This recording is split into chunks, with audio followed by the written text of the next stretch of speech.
Please welcome the 14th Librarian of Congress, Dr. Carla Hayden.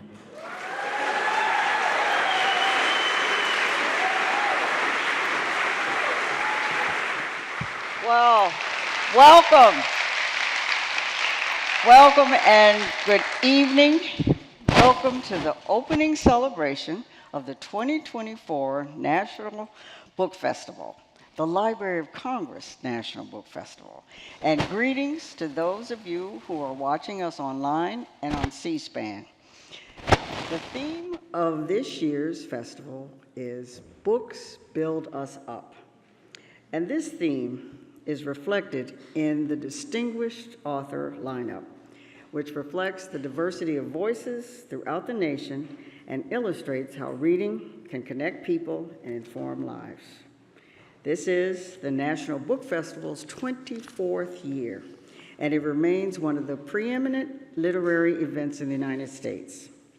As the largest library in the world, the Library of Congress has a special opportunity to champion reading and literacy.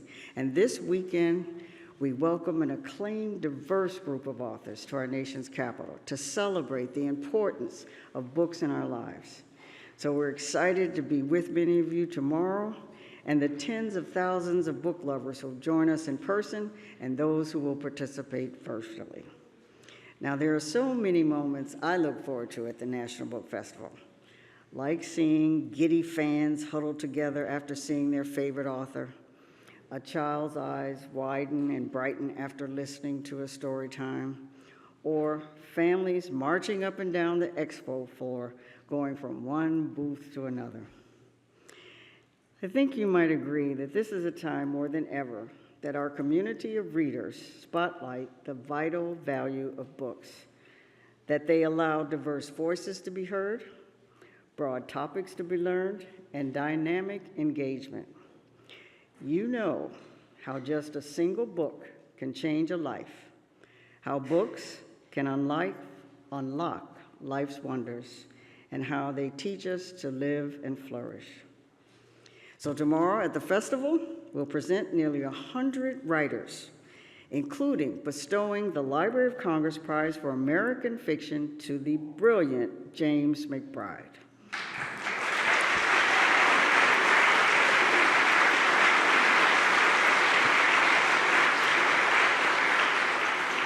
And this evening, we look forward to hearing from 6 of our renowned authors, and I think you can look around and see that assembled in this auditorium is an extraordinary gathering of talent. But before we begin, we have many to thank, and first and foremost, the U.S. Congress, the library's chief benefactor since it was established in 1800. No library in history has enjoyed such long-lasting and generous support. Without private sector support, the National Book Festival would not exist. Our most generous supporter is festival co-chair, Mr. David M. Rubenstein.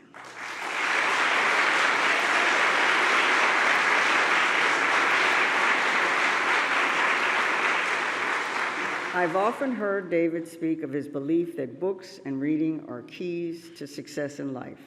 And as some of you may know, we share a history of the Enoch Pratt Free Library, which was David's library growing up in Baltimore, and which I had the honor to lead for more than 20 years.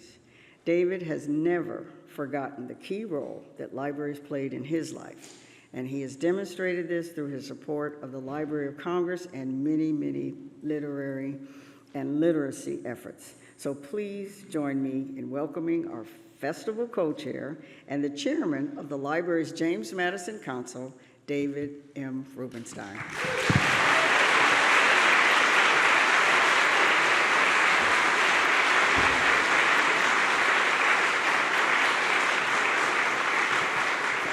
Thank you very much, Carla, and I'd like to acknowledge the presence of Carla's mother, who's here at 92 years old and going strong. Okay?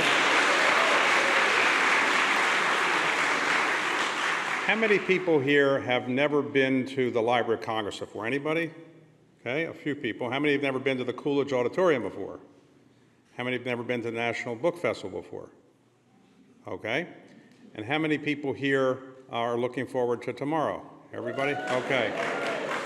So you'll hear a little bit later about the history of the National Book Festival, and I won't tell you much about it, but it's an extraordinary experience for those who haven't seen it before. You've got roughly 150 to 200,000 people coming into the convention center looking to see their favorite authors, looking to hear from their favorite authors, looking to get books signed, looking to buy books, and for children particularly, the chance to meet with other children who care about books, to learn more about reading. It's really an incredible experience. And, you know, as I've tried to think about reading and how important it's been to me, it's not called the National Email Festival. It's not called the National Magazine Festival. It's a National Book Festival. And why is it books that are so important to read? Because books really focus the brain when you write these books. When you write a book, it takes a long time to write it, and it really shows you what the human brain can achieve. But also, when you read a book, it focuses your brain as well. And so everybody here, I assume, has had a great experience reading books, and that's what the National Book Festival is about, to get people to be more excited about reading, get more excited about the pleasure of learning. And that's what, you know, life is all about, is learning, improving. And so the National Book Festival, really conceived of about 24 years ago, has done a spectacular job of, I think, encouraging people to read more. And I just want to give a word about our Librarian of Congress. Some of you may know the library started in 1800, but it's only had, well, how many people here think that there were a lot of women who served as Librarian of Congress before? Okay. How many think there were a lot of African Americans who served as Librarian of Congress before? Okay. And there were only, I think, 2 other people who were librarians who served as Librarian of Congress before. So Carla Hayden is a triple threat. She is a librarian. She is also a woman, and African American, and from my hometown of Baltimore. So really, four great things about her. And she's done a spectacular job. The Library of Congress National Book Festival was conceived of, as you'll hear in a moment, a little bit more under Jim Billington. But I think Carla has really taken it to a much greater level than even Jim could imagine. So we're all proud to be part of it, and I want to thank you, Carla, for doing everything to make it possible. And so for some of you who may not realize this, you know, Carla Hayden, when she took the job, she was the head of the Enoch Pratt Library, my hometown library, and when she was given this job, and President Obama, who knew her from Chicago, where she had been before, told her she could be the Librarian of Congress, obviously have to be confirmed, but she was afraid of telling her mother because the job paid less than being the head of the Enoch Pratt Library. But, and so it's a great public service that she's doing, and I should tell you, it doesn't come with a car and driver when she comes to come back and forth from Baltimore. She lives in Baltimore and drives herself more or less back and forth from Baltimore because there's no car and driver for the Librarian of Congress, right? So I hope you're not reading too much when you're going back and forth, but just you're listening to books, right? Right, okay.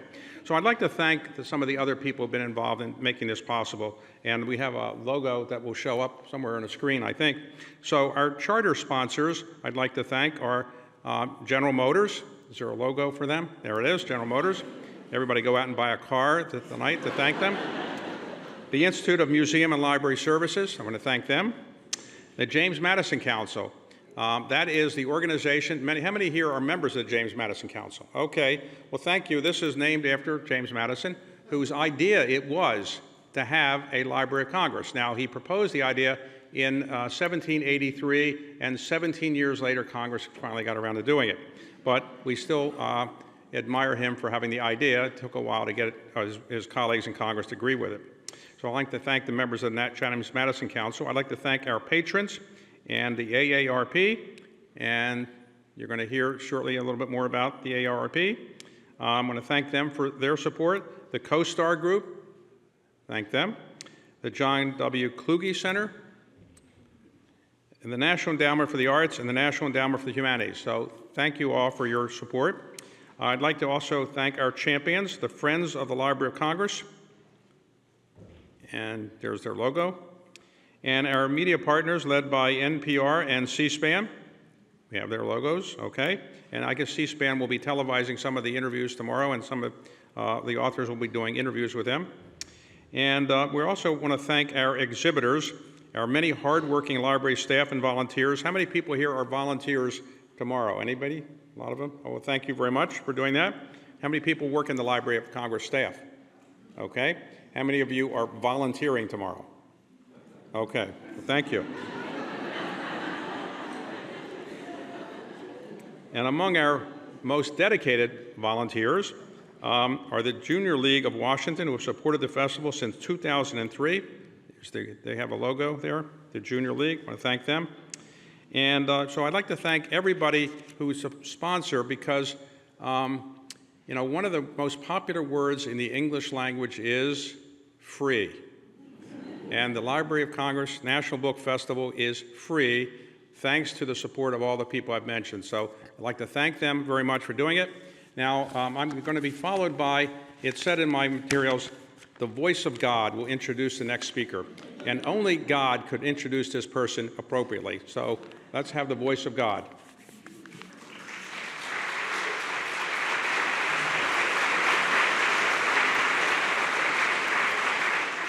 Please welcome to the stage Doris Kearns Goodwin, the Pulitzer Prize-winning historian whose latest book is titled An Unfinished Love Story, a personal history of the 1960s. Good evening, everyone. How joyful it is to be together at this National Book Festival.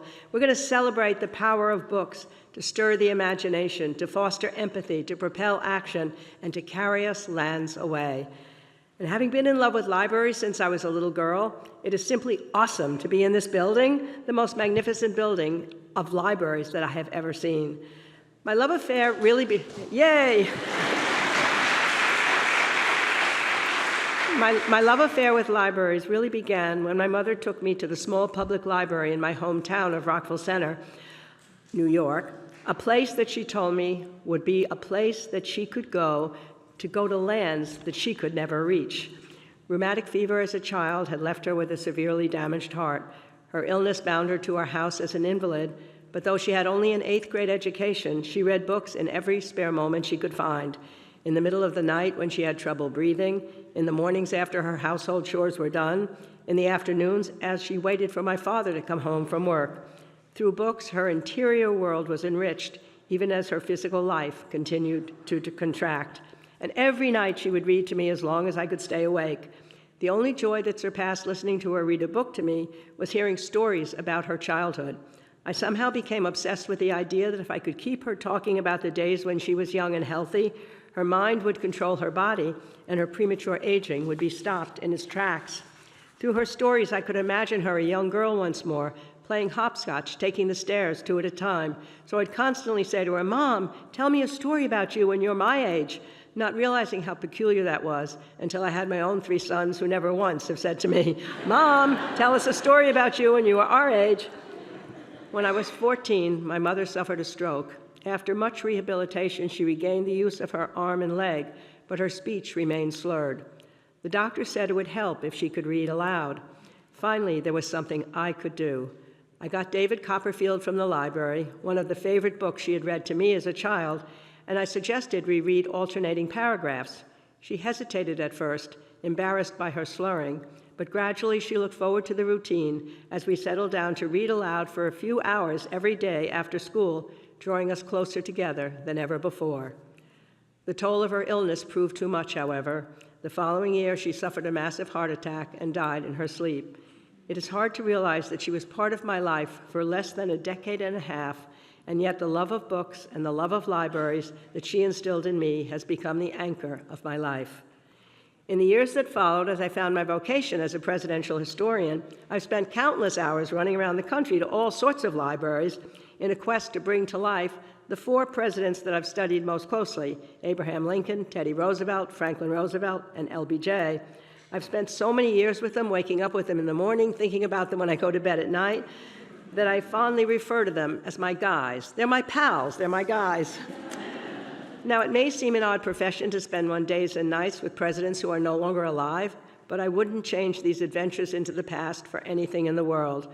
My only fear is that in the afterlife, there's going to be a panel of all the presidents that I've studied, and everyone will tell me everything I missed about them, and the first person to speak up will be Lyndon Johnson. How come that damn book on the Roosevelts was twice as long as the book you wrote about me?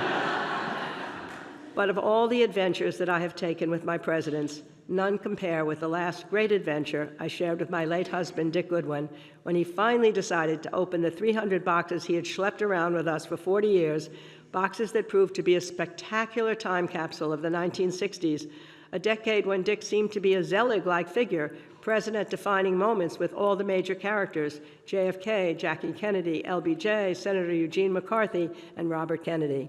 For 40 years, Dick had been wary of opening these boxes because the violence at the end of the decade had cast a dark curtain on the era. He wanted only to look ahead, not to go backward. But when he turned 80, he finally realized, he said, coming down the steps one day, that if I've any wisdom to dispense, I better start dispensing quickly. So we resolved to spend every weekend together going through the boxes in chronological order, reliving the 60s week by week, year by year, suspending knowledge of what was coming next, knowing only what the people at the time knew, something the historian Barbara Tuchman taught me when I was a young historian.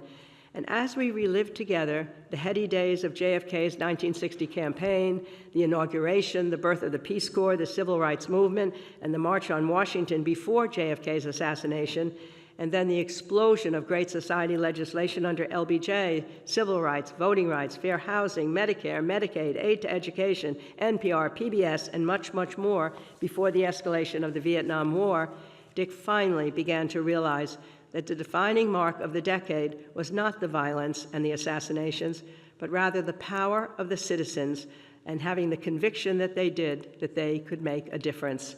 This was the belief that inspired tens of thousands to join the Peace Corps, to participate in sit-ins, freedom rides, marches against segregation and the denial of the vote, to launch the women's movement and the gay rights movement, movements that fired the conscience of the country and brought long-established systems of discrimination tumbling down.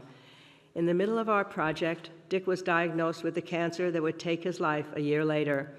One day, as he looked wistfully at the train of boxes that were still left, he asked, "Who would you bet on, me or the boxes? Who will be finished first?" But throughout that final year, the prospect of a book based on the boxes gave him a sense of purpose. It made him excited to wake up every day and work as long as he could. I realize now that we were both in the grip of a fantasy, maintaining the enchanting thought that so long as we were still working on the project, learning, laughing, and exploring the boxes, his life, my life, our lives together would continue. If a talisman is an object thought to have magical powers and to bring luck, our potential book was our talisman. And so it has remained. For even after Dick died, as I started once more the project we had begun together, I found myself talking with him every day, asking him questions even though he no longer answered. And here I am at 81 years old, having just completed a 3-month book tour in 30 cities where I talked about him for hours every single day. Oh, how happy that would have made him. And how happy it has made me, for it has kept him alive. That is the power of history. That is the power of books.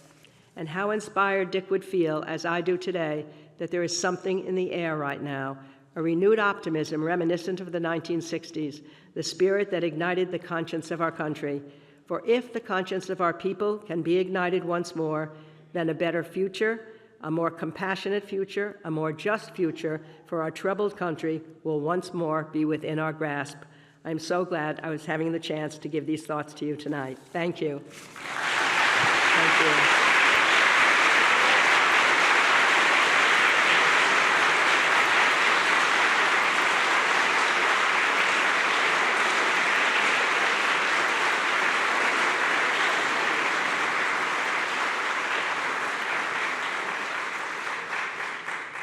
Sandra Cisneros is celebrating the 40th anniversary of The House on Mango Street this year, a novel that has become an American classic.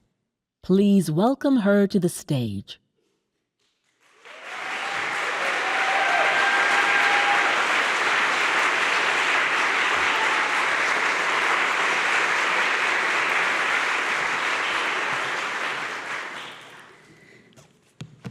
I want to make make sure I stay. In my 5 minutes, I brought my own little clock. Okay? And that was so lovely. Thank you so much, Doris. I want to begin by saying two names, José Eleuterio Cordero and Maria Romualdo Felipa Anguiano. And such an emotional trip for me to be here, a trajectory that goes back to these two individuals who were pushed out of Mexico during the Mexican Civil War. They were farm workers that worked land that wasn't theirs, and they had to leave because of the violence that was happening in Guanajuato, a state where I now live, 100 kilometers from the hamlet that they fled and never returned to. But every time I come into this library, I think of José Cordero and Felipe Anguiano, my ancestors, who could not read nor write. And if I had stayed in Mexico, if they had not braved that journey that took them across Texas, Arizona, Kansas, and eventually settling in Chicago, I would not be here today. So I want to begin by thanking them. I live in Mexico, and I know that girls from the countryside in the state of Guanajuato, when they get to be my age, this is their library. They embroider little cloths to wrap the tortillas in. That would be my library if they hadn't had the courage, as many immigrants during violent times, to arrive and to not learn how to read in any language until they were elders. So it's very emotional for me to be here. Libraries are sacred churches to me. They're places for worshiping thought and the imagination. And this morning, I met a hard-working Uber driver who delivered me safely to Logan Airport so I could get here. And we talked about the difficulty of our times, especially for immigrants today. But he was filled with hope, and his hope inspires me. His name is Bernardo Toribio, and he said, "Los buenos somos más. Los buenos somos más." The good outnumber the bad. I met Christina at the Wolfgang Puck pizza counter at Logan Airport, who treated me with kindness and care and convinced me that what Senor Bernardo preaches is true. Los buenos somos más. I want to thank libraries and librarians for being good. Their courage, especially now in this year of fear when so many books are being asked to be removed from libraries, including my own, House on Mango Street, because of citizens who are afraid to hear voices unlike their own. I was once an 11-year-old girl who never spoke in class. I never raised my hand. I am still that 11-year-old girl underneath the 69 years I am today. I wonder about other little girls who are not given permission to speak because they can't imagine anyone would want to hear from them, because they don't see their lives in a book, because they can't imagine their lives count. House on Mango Street is now in its 40th year of publication. This summer, I worked on the premiere of the opera adaptation with composer Derek Bramell. And what that book taught me is this: whatever we create with love, on behalf of those we love, con amor puro y puro amor, whatever we create with no personal agenda on behalf of those we love, siempre sale bonito. It will always turn out well. This is a law of the universe that I'm convinced of. So tonight, I want to thank people that allowed me to make that journey from my ancestors to be here today with so much emotion. It makes me feel like crying when I come in here. So I thank Dr. Carla Hayden. I thank David M. Rubenstein. I thank Clay Smith. I thank Elvira Cordero Cisneros, my mother, who loved libraries and taught her children to love them too by taking us to the library every Saturday, where she took out opera records, and that instilled in me a love of opera. And also my father, Alfredo Cisneros del Moral, an immigrant, an honest laborer, and a World War II vet. Dr. Norma Alarcón, my publisher and literary mentor back when no one knew who I was. The great Gwendolyn Brooks, the great Elena Poniatowska, my literary mentors, and my literary agents, Susan Burkles and Stuart Bernstein. I end again with Jose Eleuterio Cordero, Maria Romualdo, Felipa Anguiano, for the journey that has brought me here today.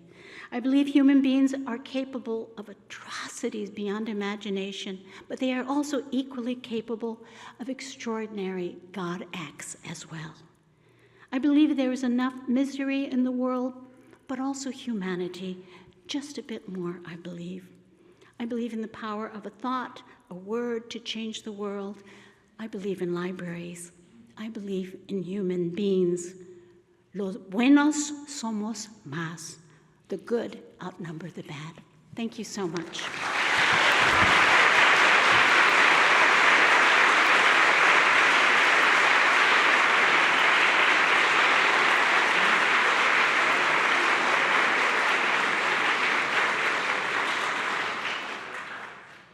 Please welcome to the stage two-time Emmy Award-winning television host Tamron Hall, whose latest book is titled A Confident Cook, co-written with Lish Styling.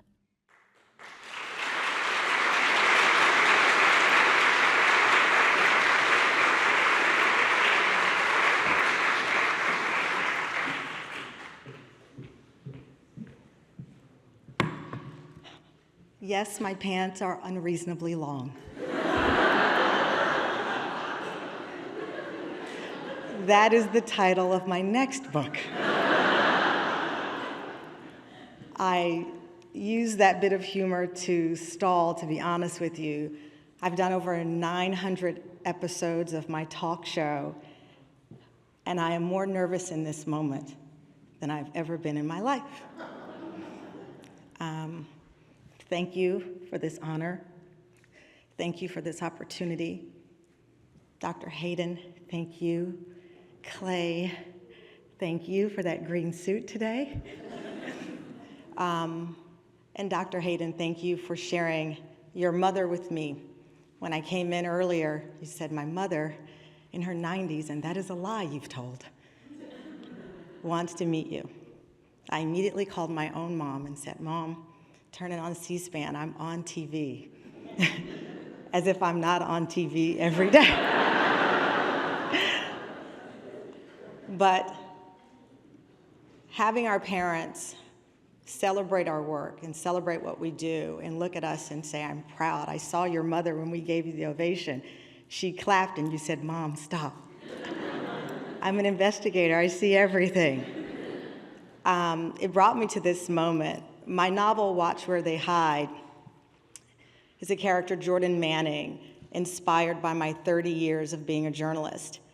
And when I went into the publishers and said, I want to write this character, inspired also by the dusty Nancy Drew books under my bed as a kid, the box set that my 20-year-old single mom gave me to build my confidence and to develop my unreasonable curiosity that had all of the nuns at my Catholic school ready to have me exit the building like Elvis. It was an escape. So when I created Jordan Manning and I went to publishers and they said, listen, there is not a black female protagonist written by a black female journalist that's been published. I said, oh, she exists, but sometimes we're not let in the room. So Jordan gets to come in this room via me, and she is afforded this opportunity to inspire young women, young people, young journalists, that curiosity wins the day, that curiosity will take you to places you never imagined, which brings me to my current book, A Confident Cook. In 2008, the man who became my dad, the dad that God meant for me to have, left this planet. I knew that I would miss so many things about Master Sergeant Clarence Newton Sr., but his sweet potato pie, because it was the last thing that we talked about before he became ill. I just started out at MSNBC, Doris, and I was the low person, you might say, and I couldn't go home for the holidays. And my dad and I talked over his sweet potato pie. He said, do a dash of this and a little of that, and I'm trying, and for some reason, whatever I pulled out of the oven did not look like anything he'd ever created. When I went to Temple University, I told people I didn't know women could cook. All of my meals were prepared by my military dad. My dad would scurry often to my school to bring me lunch because I said, Dad, this doesn't look like what we eat at home. And he would rush in. He retired from the Army after nearly 30 years. So I knew I would miss his courage. I knew I would miss his fortitude. I knew I would miss his encouraging words that I could do anything and I could be anything in this world.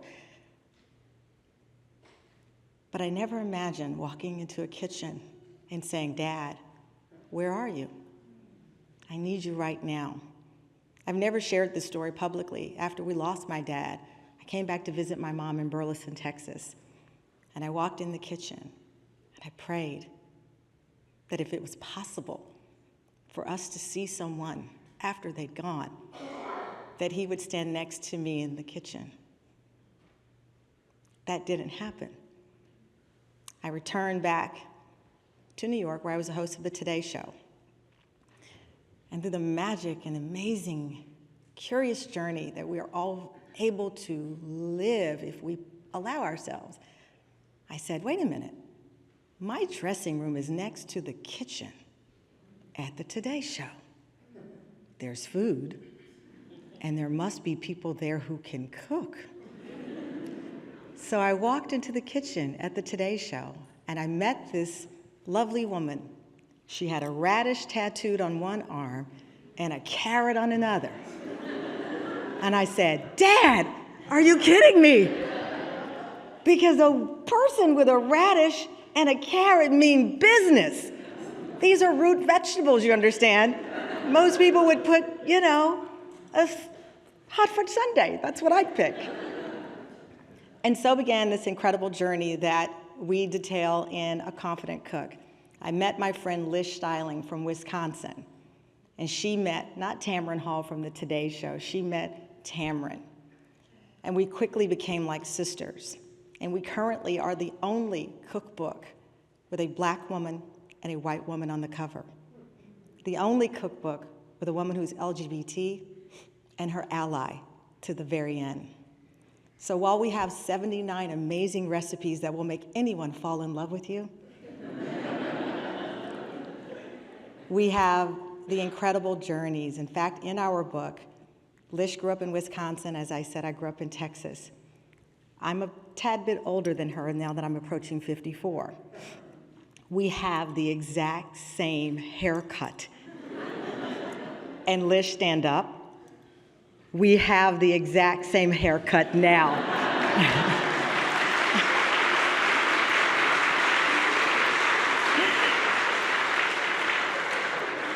So through Lish, I found my confidence in the kitchen. I found the ability to walk in and smell and discover flavors. And while this is a journey to become more confident, it is about finding joy. It's about expressing grief, but finding new friends, friends who are like family. Food is our common thread. We look at our history and we wonder and we discuss the divisiveness until you take a nice slice of someone's delicious pie. And suddenly you say, that was your grandmom's recipe? Tell me about her. Food is a common thread.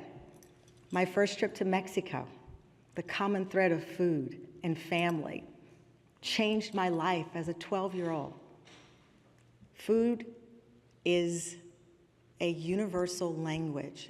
And through our book, I'm so proud that we were able to meet one another and share this journey. My hands are shaking, but my heart is full. I am grateful for the journey of food, of confidence, of family, and I hope that as books build us, we recognize that sitting at the table and looking someone in the eye and saying a prayer, a thank you, grace, whatever it is, absorbing that moment. It brought a kid from Wisconsin and a kid from Texas together, underdogs. It can change and transform so many things. Books build us up. Food brings us together. Lastly, I will tell you, my grandfather was born in 1901. He could not read. He was a sharecropper in Luling, Texas. And now his granddaughter is here, making her living with words he could not read. And I am so grateful, and I love you all, and thank you.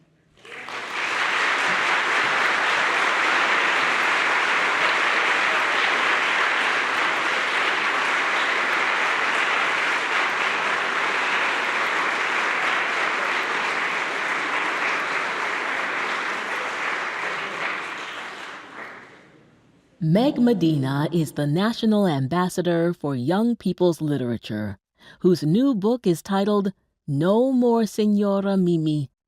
Jean Luen Yang is the former National Ambassador for Young People's Literature, whose latest book, written with Lei Wen Pham, is Lunar New Year Love Story. Please welcome them to the stage.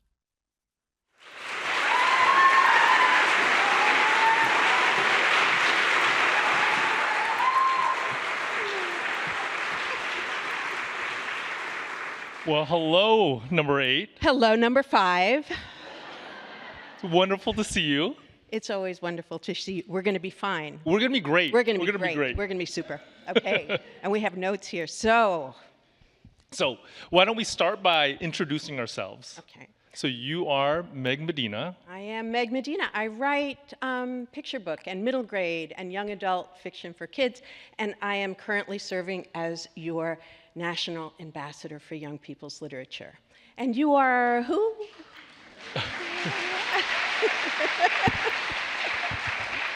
I am Jean Luen Yang. I'm a cartoonist, which means I write and draw comic books and graphic novels. I actually do that for a living. I've worked on books like American Born Chinese and Dragon Hoops and Superman Smashes the Klan.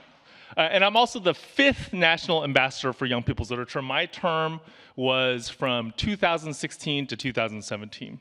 Now, that was the fanciest job title I've ever had, National Ambassador for Young People's Literature. Yeah. I'm sure not everybody in this room knows exactly what that job entails. So how would you explain it to them? Okay, so there's 2 ways to think about it. The official way. The official definition is that it's this wonderful program that's supported by the Madison Council. Thank you very much for all of you who are here tonight. And the Library of Congress and Every Child a Reader. And it's meant to celebrate and enhance children's reading lives. So we tour the country and we support reading and kids' relationship to books. What I say it is that it's being a book friend to the kids in this country. So helping them connect with story, tell each other what they like to read, share with each other the things they find hard about reading. So that's how I saw it. But we all, define it differently. That's right. How did you? We all have to find our way in. So I'm a comic book guy. I used to tell people when I was National Ambassador that my job was a little bit like Wonder Woman's. So Wonder Woman, not like the punching part, right? Not the punching villains part, because I'm not good at that. But Wonder Woman is the ambassador of the Amazon. So it's her job to fly around on an invisible jet explaining Amazonian culture to people, to the rest of us. My job as National Ambassador was to fly around. My jet was not invisible, but I flew around on a jet and I explained to people the culture of books. And the specific way we go about doing that is each of us as national ambassadors establishes a platform. This is something that we want to emphasize about book culture. So for me, my platform was called Reading Without Walls. And the way it worked was it took the form of a challenge. So if you wanted to meet this challenge, you would set a due date for yourself, and you could do this either as an individual reader or as a reading community.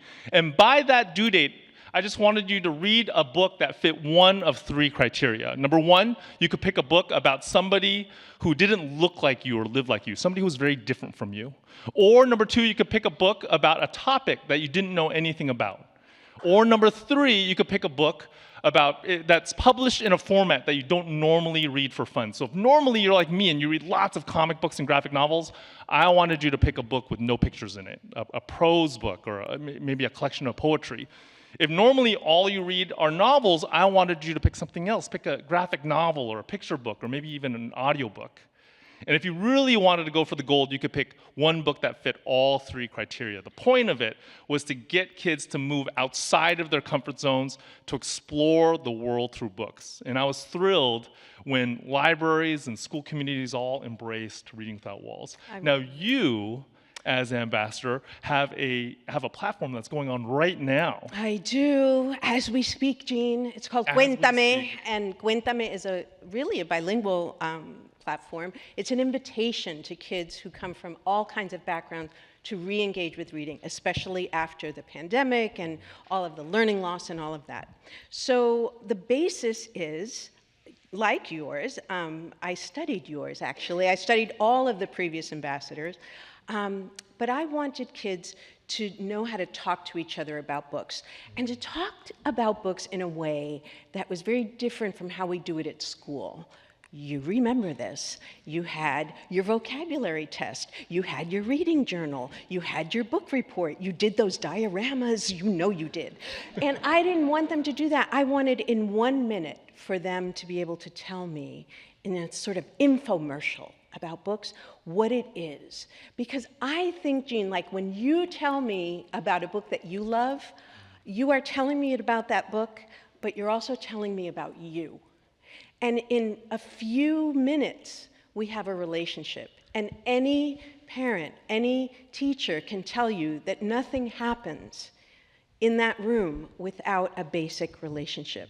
So I did that. I did a video series called Let's Talk Books. You're going to be part of it. I hope you go on YouTube and check it out, because I'm talking with children's authors right now who are creating great, inclusive, diverse books for kids. And I did office hours, which was really fun. That's amazing. Yeah, they came. They came. These parents, I had one family, my favorite memory is a family, it was a mom, a dad, and 3 kids. The kids were Baxter, Bixby, the little boy was Twig because the father's name was Branch. So, I already told them I'm stealing those names for a book. But what I loved about them was that they talked about books together as a family. Talking about what they were reading, what they loved, what they didn't love, like that became the issue. So, I mean, I've had such a great time. Did you have a great time? I'm exhausted, but what do you Yes, think? absolutely. It was both. Okay. It was Okay. super fun, but also exhausting. Do you have a favorite memory? I have a lot of memories. I loved hearing from young readers that Reading Without Walls pushed them to pick up books that they normally wouldn't have picked up, and some of them even found new favorites that they were not expecting. Nice. I loved hearing from librarians that Reading Without Walls helped them to circulate books that did not get the attention they deserved within their communities. And one of the coolest things that we ended up being able to do during my term was we partnered with Panda Express. So you know how like McDonald's and Burger King have these kids meals? Panda Express also has a kids meal, but up until that point, they had never done a giveaway with their kids meal. So we teamed up with them to do the very first Panda Express kids meal giveaway. And it wasn't a plastic toy. It was actually a comic book that told a story that you could read. Oh, I love that. It was really fun. It was amazing that they said yes. And in the back, there were activities that would encourage students or readers, young readers, to do their own writing and their own drawing. So they donated a stack of these to me, and I brought them with me to these classroom visits, and I got to read the story with the kids.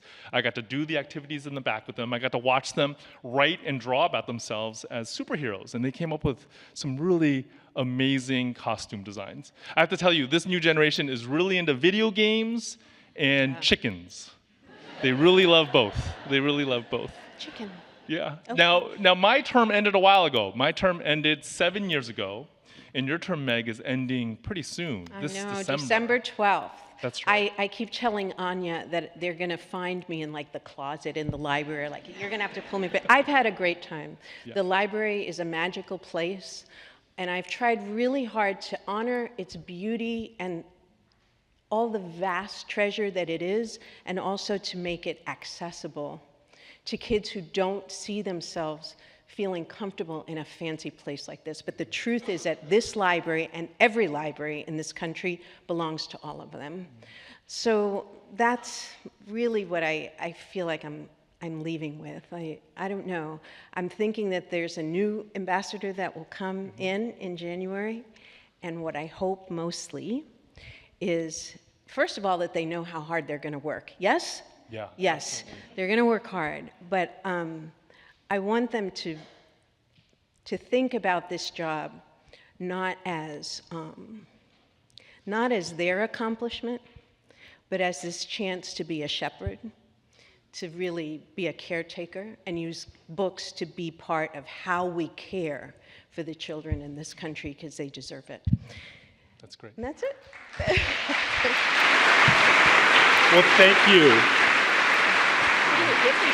Yeah, thank you so much to the Library of Congress and to all of you for supporting the culture of books. Thank you so much. Good night.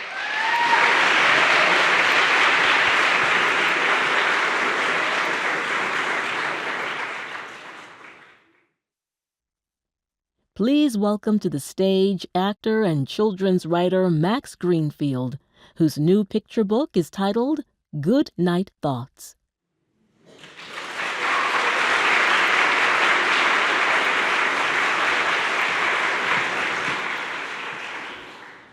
Hello. I just want to say how humbled I am to be here, to be with these authors, listening to your stories, why you're here. I was trying to take it all in. And if I could just say one thing to you, Tamron, if there is one thing that I have learned in this life, it is that right now, in this moment, your pants are the exact length that they are supposed to be.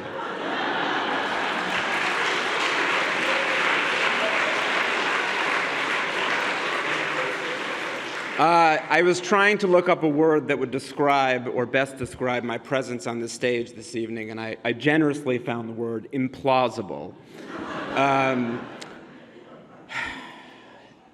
I watched this event last year on the computer, and David, you so beautifully, you love to ask questions in the beginning when you're speaking to the audience, and last year David looked at the audience and he said, who here has read 5 books in the year? And most everybody raised their hand.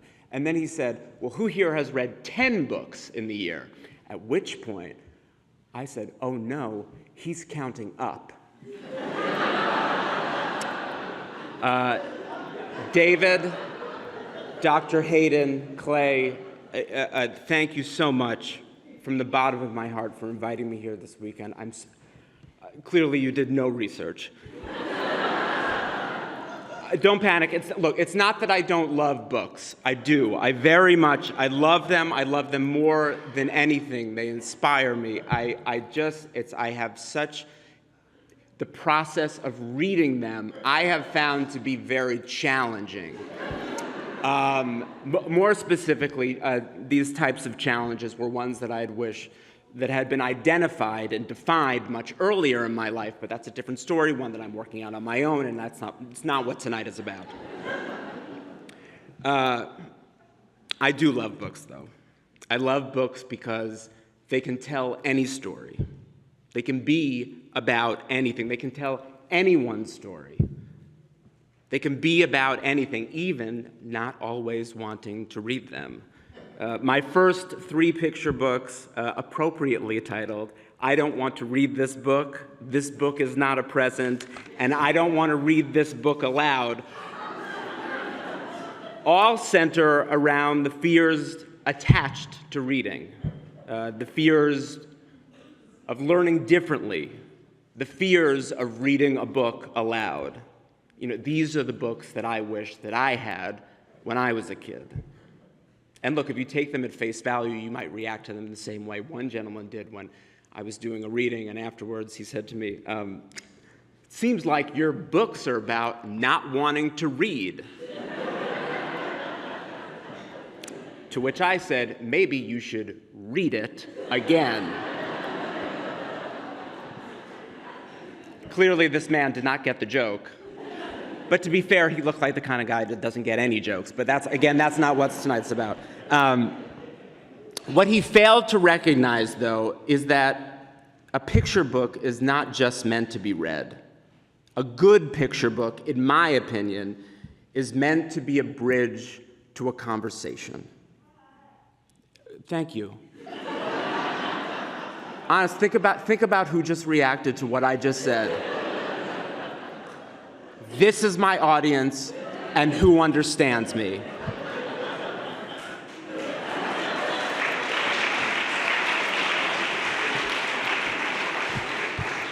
Speaking of those conversations, my son is 9. That's not him. This is how most of our conversations go. How was your day? I don't know. I'll start that over. This is how most of our conversations go. How was your day? I don't know. What do you mean you know no? Well, what did you do? Good. Are you now answering the first question, I would say? How can we expect a child to articulate their fears around learning and around reading when that same child can't recall the events of the day that just happened? And furthermore, how can we expect them to open up to us and talk about the anxieties that they may have that exist beyond reading, the thoughts that keep them up at night?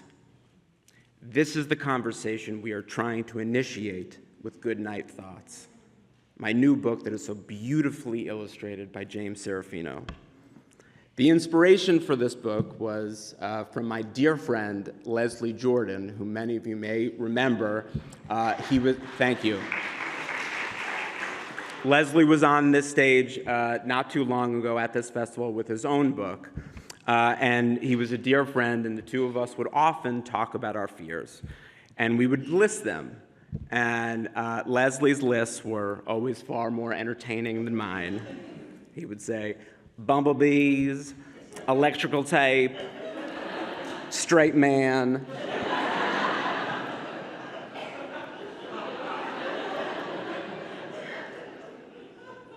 Maybe this book just got banned in Florida. I sure hope so. Leslie would love that.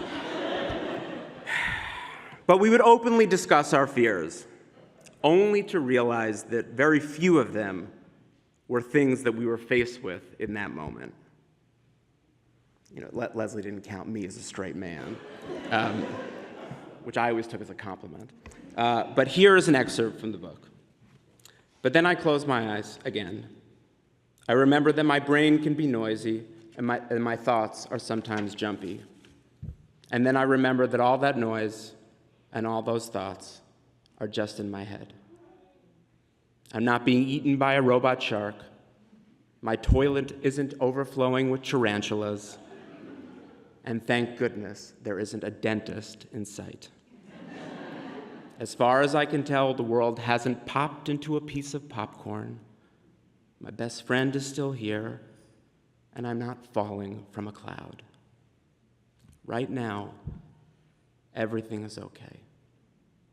And so am I. Good night, thoughts. Good night. What are the fears that our children carry around with them?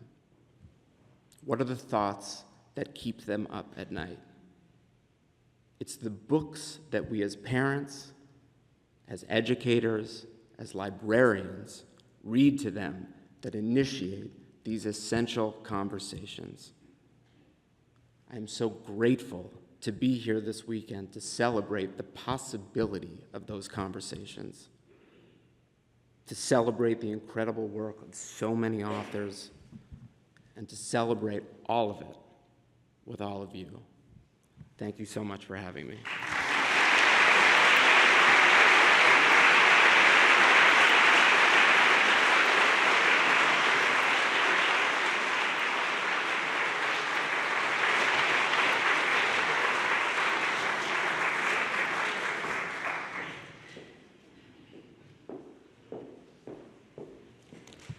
I think you can agree that tonight we felt the power of words. Thank you to our featured authors. You are what the National Book Festival is all about. And you in the audience will be able to see more of them tomorrow. And I want to bring up someone right now. Joining the Libraries Madison Council as co-sponsor this evening's opening celebration, as many of you know, is AARP. And we are delighted to have AARP's CEO, Ms. JoAnn Jenkins, with us tonight to share her memories of the book festival, because JoAnn joined the library family, the Library of Congress family, in 1993 and served in a number of senior roles, culminating with her tenure as the Chief Operating Officer. And among her many, many accomplishments at the Library of Congress, JoAnn worked tirelessly to advance reading through the National Book Festival. I want to show, and I hope it's showing, a photo that we found of JoAnn and her husband, Frank, who's here with us tonight, and former First Lady Laura Bush. Because together, Mrs. Bush and JoAnn helped launch the National Book Festival and made it into this annual literary tradition. She led the first 11 festivals, each one growing in size, reputation, and visibility. And now at AARP, she's led their commitment to supporting this festival, and we are sincerely grateful. So I'm pleased to welcome to the stage my and the library's good friend, JoAnn Jenkins.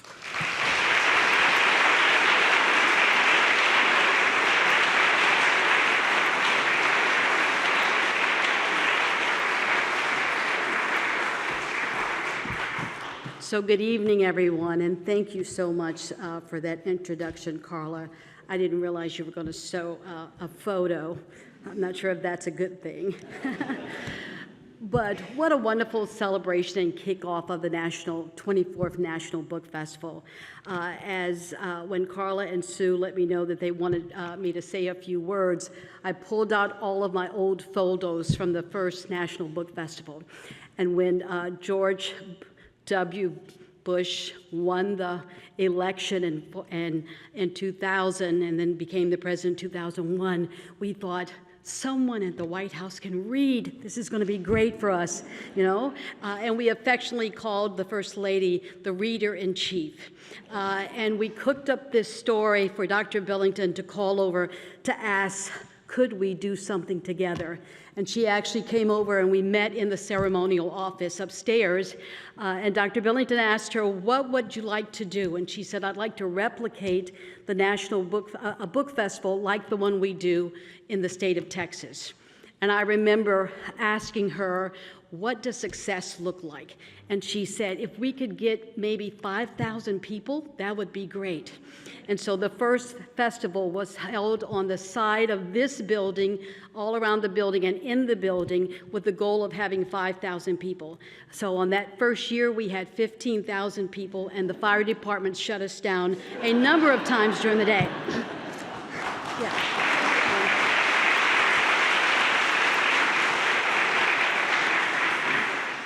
The second year, I had the task of convincing the architect of the Capitol to let us have the book festival on the west lawn of the Capitol.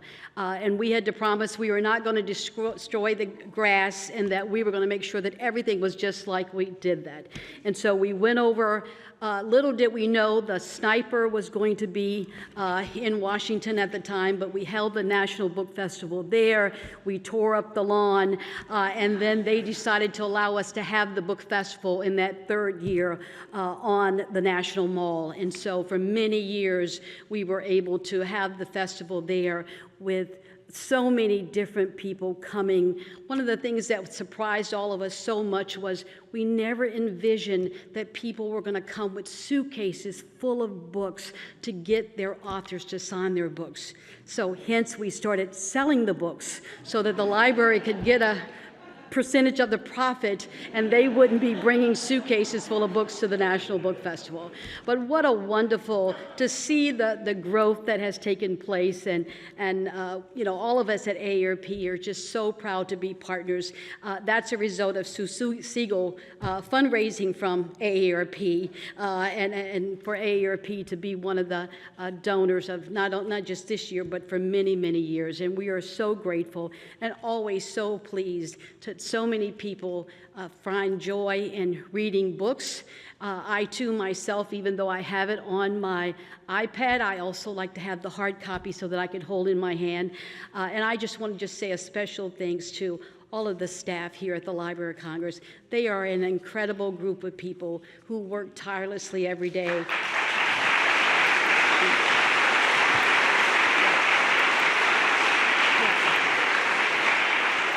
And then lastly, just to give my thanks to the James Madison Council and David Rubenstein, who have sought fit to come up with the additional funding that it takes to put this on. I know last year they had over 150. I'm not going to get into who had the biggest book festival, but I will say that well over 150 to 200,000 people over the course of the day sharing their love for books and hearing from their favorite author. And if tonight was an example of what we're going to hear tomorrow, what a wonderful day we're going to have. So thank you on behalf of all of my colleagues at AARP, and I'll say all my colleagues from the Library of Congress, for all that you do to make the National Book Festival such a wonderful celebration. Thank you.